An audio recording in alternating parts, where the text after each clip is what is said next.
They planned to sell my newborn daughter for $100,000. My husband's mistress was in my hospital room, trying on my wedding ring while I lay paralyzed, listening to every word. They told my parents I was dead and were just 30 days from pulling my life support to cash in on my insurance policy. But they made one fatal mistake. They thought I couldn't hear them. Before we dive into this insane story of betrayal and revenge, do me a favor and smash that like button and subscribe, because you won't want to miss the binge-worthy content we have coming up. The first thing I remember is the cold. A thin, sterile sheet being pulled over my face, the fabric scraping lightly against my eyelids. It was a final, dismissive gesture. An afterthought. Then came the voice, weary and detached, echoing in the sudden, muffled darkness. Time of death, 10:47 p.m. My husband, Marcus, let out a choked sob that sounded more like relief than grief. That should have been my first clue. They thought I was gone, a casualty of a difficult childbirth. But they were wrong. I wasn't dead. I was trapped inside a body that had become a cage, my mind its silent, screaming prisoner. What you're about to hear will leave you speechless, so I recommend you settle in. My last conscious memory before the darkness was of the chaos. Alarms blaring, nurses shouting medical jargon over my head, a sharp, searing pain that felt like my body was being torn in two. I remember seeing Marcus's face, pale and distant, his eyes fixed not on me, but on the glass incubator being rushed out of the room. His first question wasn't, "Is my wife going to be okay?" It was, "Is the baby all right?" Even through the fog of agony, that question landed like a stone in my gut. It was a question of asset protection, not love. Now, lying under that sheet, his calculated grief confirmed it all. The life we had built, the promises whispered in the dark, the shared dreams of raising a family in our sunlit home, it was all a beautifully constructed lie. I had met Marcus in my final year of university. He was ambitious, charming, with a smile that could disarm armies. His mother, Genevieve, a woman carved from ice and ambition, had always treated me with a cool civility that never quite thawed into warmth. She saw me as a suitable, but not exceptional, addition to the family line. I was from a good family, had a respectable degree, and adored her son. That was enough. We married a year later, a lavish affair funded by my parents, where Genevieve made a toast to continuity. I didn't understand the chilling undertone of her words then. I thought she meant family, legacy. I now understand she only ever meant money. Our life was comfortable, polished. Marcus was a rising star at a financial firm, and I'd left my job in graphic design to focus on starting a family. On the surface, it was perfect. But perfection is often just a mask for the rot underneath. I tried to move, to scream, to do anything to let them know I was still here. I'm alive. I'm right here. Don't do this. But my limbs were lead, my vocal cords paralyzed. The sheet was lifted, and I could feel the harsh fluorescent light on my closed eyelids. I heard the sympathetic murmur of a nurse, then the crisp, authoritative voice of the doctor. He was speaking to Marcus. "It's a rare phenomenon, Mr. Henderson. A brainstem stroke during the embolism. We believe your wife is in a persistent vegetative state, but it could be closer to what we call locked-in syndrome. There's a flicker of higher brain function, but for all intents and purposes, she's gone." "I'm so sorry." Marcus made a noise of what was supposed to be anguish. "So, there's no hope? She's not coming back?" His voice was hollow, but not with sadness. It was the sound of a man confirming the terms of a deal. I could hear the rustle of his expensive suit as he shifted his weight. He wasn't looking at me. He was looking at the doctor, the machines, the exit. He wanted out. He'd been waiting for this. The doctor's response was clinical. The chances are infinitesimal. Her body has experienced extreme trauma. The best we can do is make her comfortable. Comfortable. The word was a bitter joke. My own body had become a torture chamber, and my husband was already measuring the windows for new drapes. I heard footsteps approaching, sharp, confident clicks of heels on the linoleum floor that I knew as well as my own heartbeat. Genevieve. Marcus, darling, she said, her voice a low, conspiratorial whisper. Did you sign the papers? Not yet, Mother. The doctor was just explaining.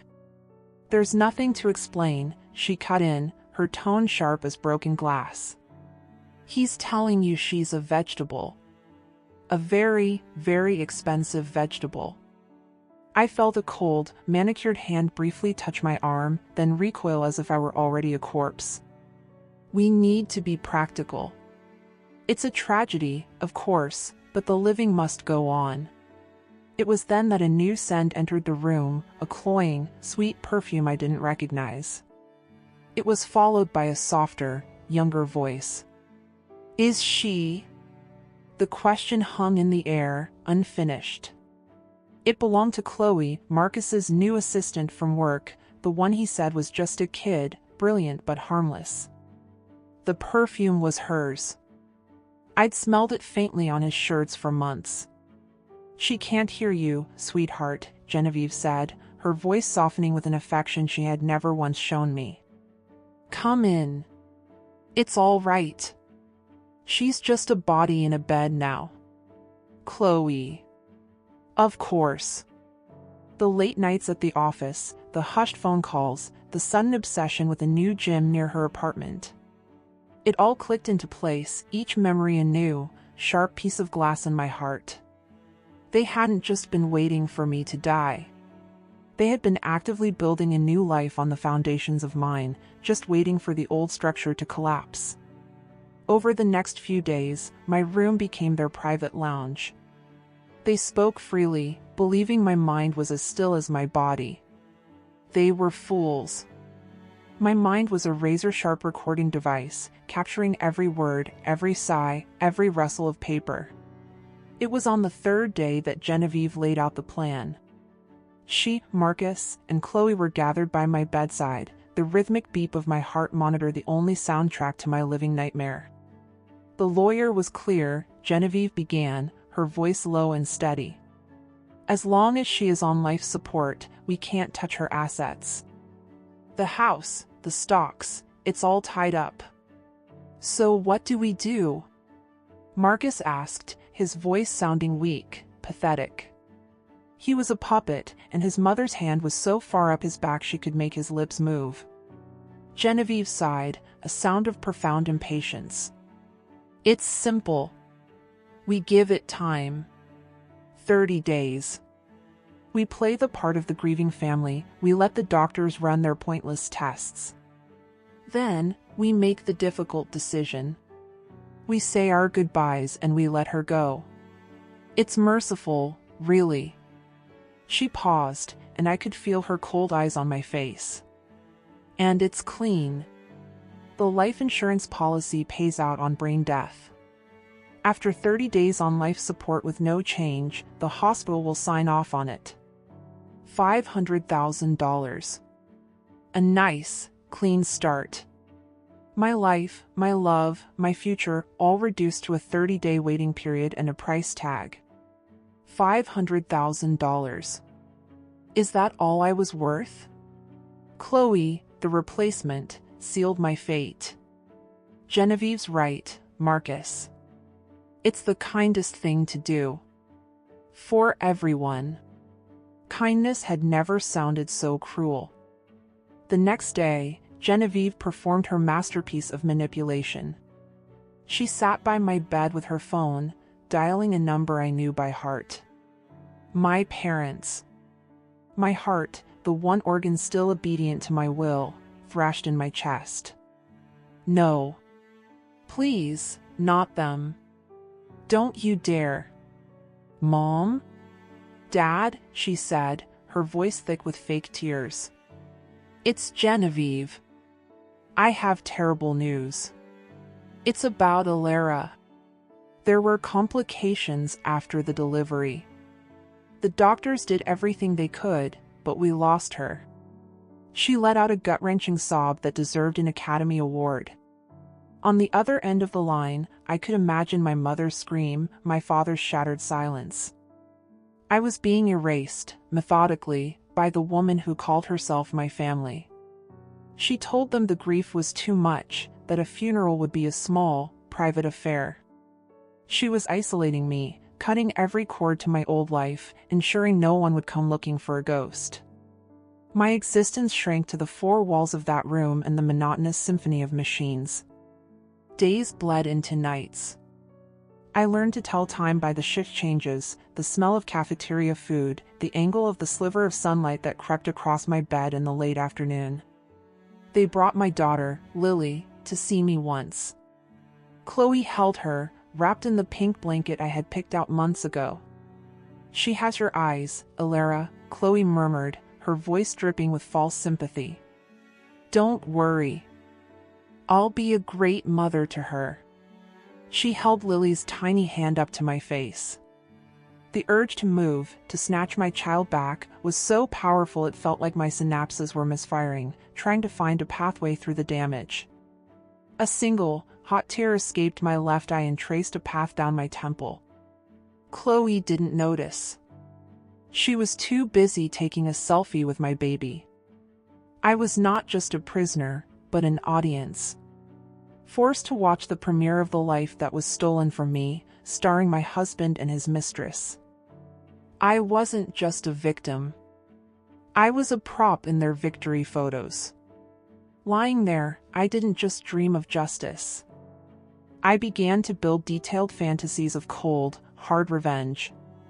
I pictured Genevieve's face, contorted in fury, when the insurance company's fraud division called. I saw Marcus, stripped of his wealth and reputation, begging for forgiveness I would never grant. I imagined Chloe's pretty, vacant face dissolving into tears as handcuffs snapped around her wrists. These thoughts were ugly, venomous.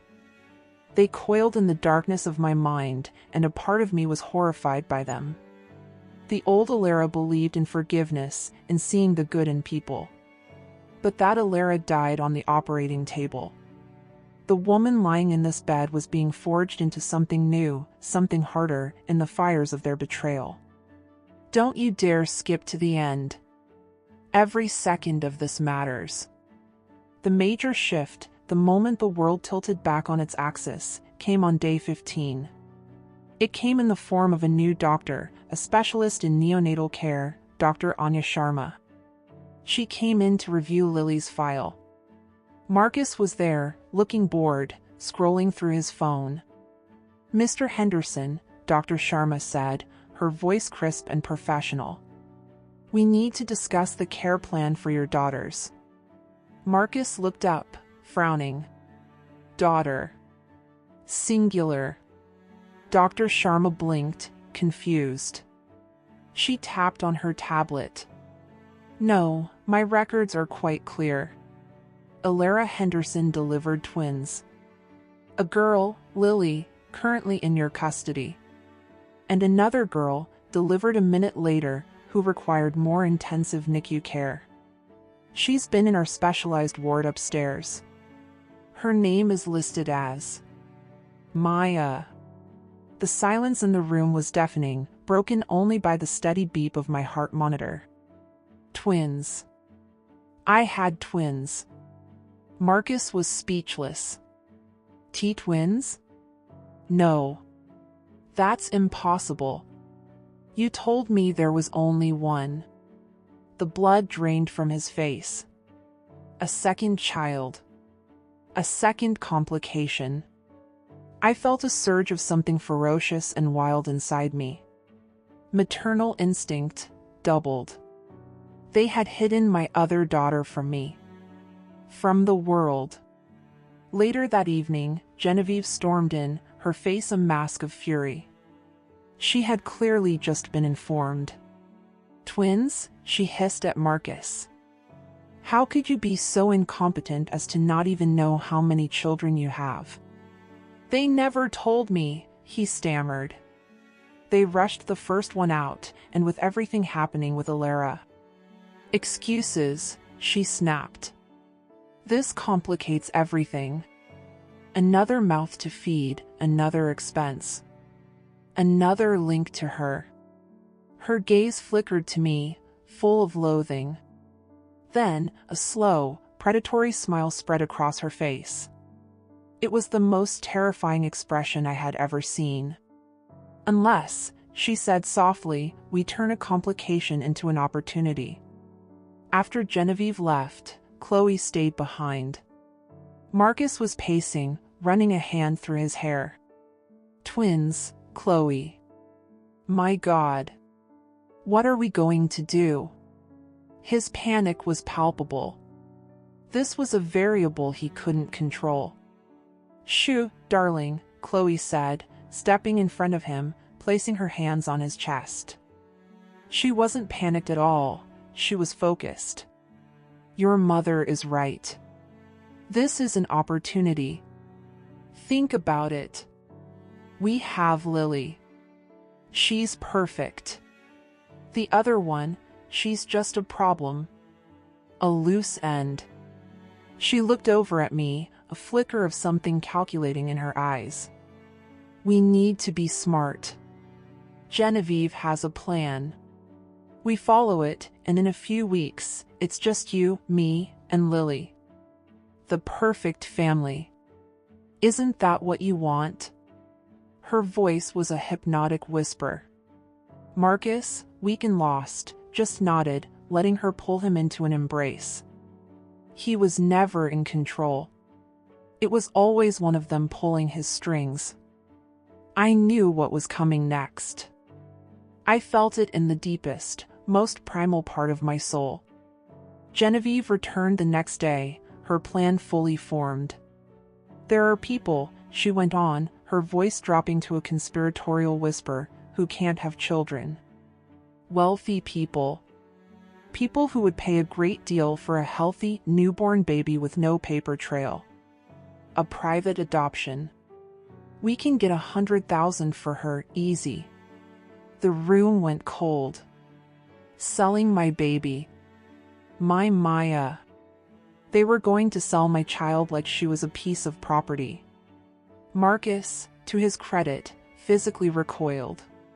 His eyes widened, and he shook his head, a flicker of his former self surfacing.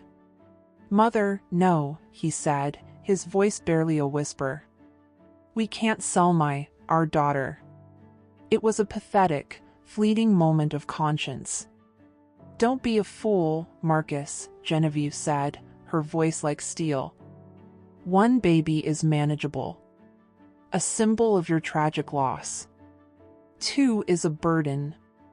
This is cleaner. Chloe can raise Lily. We use the money to secure your future. The other one, she goes to a good home. We'd be giving her a better life. Chloe, who had been silent, nodded. Your mother's right, darling. It's for the best. No complications. A pure, white-hot rage erupted in the silent prison of my mind. It wasn't a thought, it was a physical force, a primal scream that had nowhere to go. You will not take my children. The impulse was so powerful, so absolute, that it felt like a bolt of lightning shot through my nervous system. The heart monitor beside my bed, which had been beeping along at a steady, sedated rhythm, suddenly screamed. The line on the screen jagged violently, spiking into the red. Alarms blared through the room, loud and insistent. Genevieve and Chloe jumped back, their eyes wide with panic. A nurse burst in, her face a mixture of alarm and confusion. What happened? Get them out of here, she ordered, pushing them toward the door. As she worked to stabilize the readings, her eyes met my still form. And she saw it. The one thing Chloe had missed. The second tear. This one, born not of sorrow, but of pure, unadulterated fury. Her name was Sarah. She was a night nurse, in her 40s with kind eyes that had seen too much. She'd always seemed different. She would adjust my pillows with extra care and hum quietly while checking my vitals. For the first 2 weeks, she'd seen only the grieving family. But she was a watcher. She noticed that the grieving husband never touched his wife's hand. She noticed the pretty young assistant who wore perfume that was too strong for a hospital. Most of all, she noticed the chart. My heart rate and blood pressure were consistently, measurably higher whenever my family visited. After the alarm incident, her suspicion hardened into certainty. The next night, she came in late, long after the halls were quiet.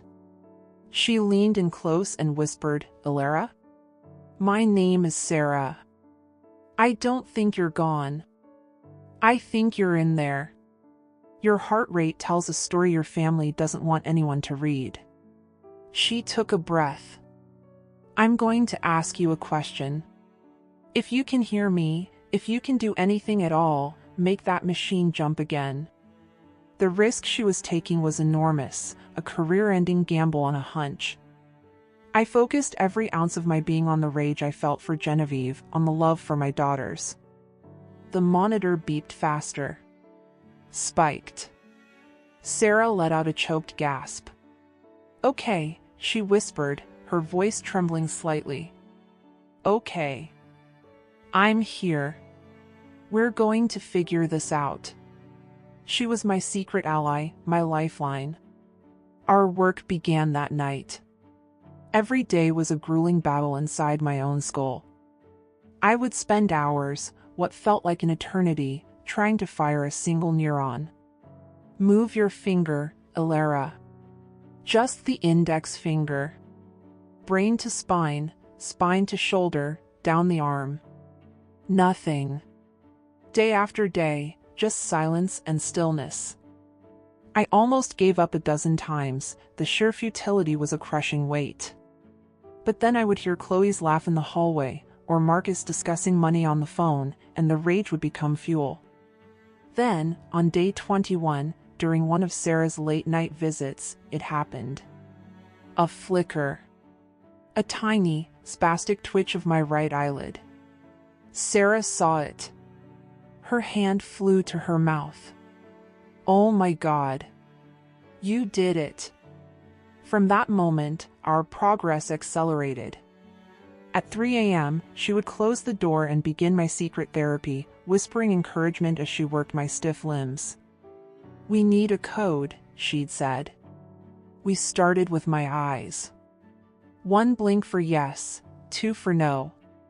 Soon, I could manage a twitch in my right index finger. 1 for yes, 2 for no. It was exhausting, but it was a language. It was hope. Sarah alerted Dr. Sharma, who began a new series of diagnostic tests, discreetly, away from the prying eyes of my family. They were building a case. I felt a pang of guilt, watching Sarah risk everything. But then I would think of Lily and Maya, and the guilt was burned away by resolve. This was a war, and Sarah was my only soldier. To Marcus, Genevieve, and Chloe, who visited less and less as D-Day approached, I was still the comatose wife. They were finalizing their plans. I heard them discussing a buyer from out of state, how they would have the hospital transfer Maya's custody to a cousin for pickup. They were getting sloppy, arrogant in their certainty. The 30th day was approaching. They planned a small, celebratory dinner. Here. In my room. A final toast to their success before they pulled the plug on mine. It was the perfect stage for my resurrection. The day arrived. Day 30. Genevieve came in that afternoon, her face glowing with triumph. She held up a black dress. "I thought Chloe should wear this tonight," she said to the room, to me. Simple, elegant. A morning dress, but one that says, "The future is bright." She even brought champagne. They were planning to have the nurse pull my life support at midnight after their little party. They thought it was poetic. That evening, they gathered. Marcus, Genevieve, Chloe. Dressed in black. Chloe was holding Lily. Dr. Sharma and Nurse Sarah had made sure the staff on the floor were aware that something was about to happen, that the family was to be given privacy. 2 police officers, in plain clothes, waited in the nurses' lounge down the hall. Just before they arrived, Sarah had come in to check my vitals one last time. "I'm leaving my phone," she whispered, sliding it behind a floral arrangement my parents had sent. "It's recording. We'll get them, Ilara. It all ends tonight." Genevieve popped the cork. The sound echoed in the quiet room. She poured 3 glasses. "A toast," she said, her voice full of genuine glee. "To new beginnings. To a future free of complications. And to Ilara," she added, glancing at my still form. "May she rest in peace." They clinked their glasses together. Marcus looked uneasy. Chloe, however, was beaming. She took a sip of champagne, then leaned over me, her perfume thick in the air. "It's over now," she whispered. "I'll take good care of them. I promise." That's when I opened my eyes. It wasn't a flutter. It wasn't a slow awakening. My eyes snapped open, clear, focused, and burning with a fire I had stoken for 30 days. Every ounce of my energy went into a single, deliberate movement. I turned my head on the pillow. And I looked right at her. "Hello, Chloe," I said. My voice was a dry rasp, but it was clear and strong. "Surprised to see me?" The champagne flute slipped from Chloe's hand, shattering on the floor. Her face went slack with utter, disbelieving horror. Genevieve froze, her glass halfway to her lips. Marcus stumbled backward, knocking into a medical cart with a loud crash. He looked like he had seen a ghost. "You look like you've seen a ghost," I continued, using the armrest to push myself up. My muscles screamed, trembling with the effort, but my will was iron. "But I'm not a ghost, am I? I'm very much alive." Genevieve was the first to recover, her shock instantly hardening into defiant rage. "This is impossible. A trick." "It's no trick," I said, my voice gaining strength. "I heard everything. Every word. The 30-day plan. The $500,000 life insurance policy." I turned my eyes to Marcus. "And the plan to sell my daughter, Maya, for $100,000. Marcus paled, shaking his head. "No, you couldn't have, you were." "I was what, Marcus? Gone? Conveniently out of the way?" I swung my legs over the side of the bed, my body shaking but upright. I pointed a trembling finger at the black dress on the chair. "Is that what you were going to wear to my funeral? Or was it for the party after you murdered me?" Chloe started to sob, a pathetic, gulping sound. "We didn't. I didn't." Genevieve, however, drew herself up, her face contorted with hate. "You can't prove any of that," she spat. "You were in a coma. It's your word against ours." "Not just my word," I said, nodding toward the flowers on my bedside table. "Sarah's phone has been recording for the last 20 minutes. And I'm sure the police will be very interested in hearing this little toast." As if on cue, the door to the room swung open. Dr. Sharma and Nurse Sarah walked in, followed by the 2 plainclothes police officers. Chloe shrieked. It was over. The cage was open. And the monsters were trapped. The moments after their arrest were a blur. The police took my statement, listening as I recounted every whispered plot.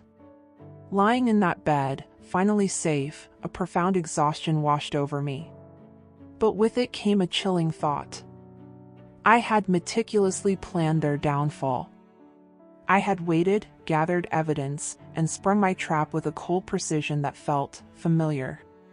It felt like something Genevieve would do. In order to win, had I become like them? The thought was a flicker of moral doubt in the blaze of my victory. I pushed it away. This wasn't cruelty. This was justice.